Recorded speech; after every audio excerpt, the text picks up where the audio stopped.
So now our first helper function is going to be the stop function.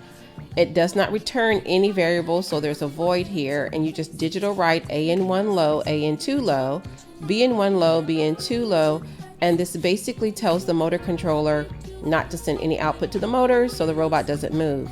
The next helper function is the forward function, and it digital writes A in 1 high, A in 2 low, so the left motor moves counterclockwise, and B in 1 high and B in 2 low so that the right motor moves clockwise, and then it analog writes to the PWM pins the robot speed.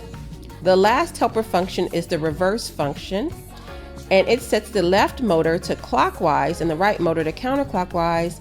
So it sets A in 1 high, low, A in 2 high, B in 1 low, B in 2 high, and then it writes the robot speeds to the PWM pin. So here what you'll see is I have uploaded the code to the robot. I am running it completely on battery power, connected here.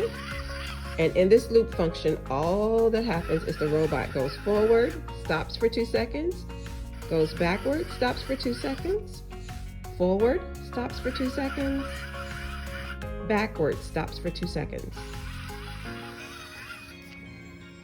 Bark, I hope this helps.